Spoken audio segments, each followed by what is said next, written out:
So Tonga is an archipelago in the South Pacific, 100,000 people. It's really dependent on the sea trade. This wharf in particular is important because that's the only international wharf of the country. It's about 95% of the goods come through that gateway. We started the project in 2019 when ADB and Port Authority of Tonga hired us to do some feasibility study. So it became apparent very quickly when we went under the first structure that it was some serious deterioration because no maintenance have been done for quite some times. When I first came here, one of the first things we did was we did an environmental audit.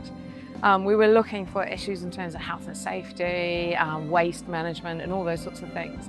We found high levels of pollutants, high levels of oils in the ground, a large number of waste and parts of the wharf that had fallen off and were in the sea, piles of metal on the edges of the wharf from degraded parts and things that had failed over time.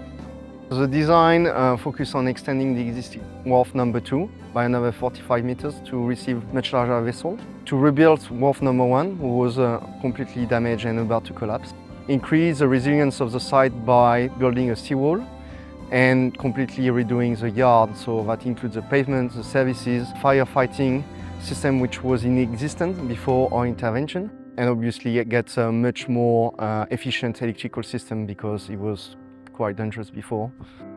We set quite a high bar for the contractor. We basically said, we want you to remove this waste as part of the works. We want you to do it in an appropriate fashion.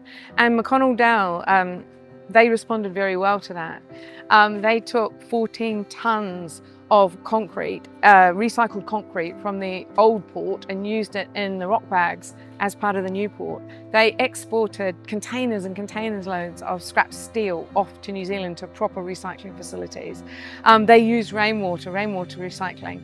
So we just formed a good relationship with them and really got lots of things happening. The construction phase required Haskoning to have permanent resident engineers. So they were based for the last 3 years in Tonga. But at the same time, they got the support of the global team.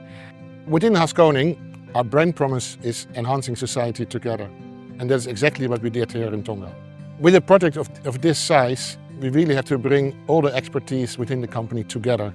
We have about 6,000 people working all over the world, and we can individually draw upon all of these people with their unique expertise for a project like this size. The reason that the wharf was so degraded in the first place was, yes, it was its age, but also it lacked maintenance.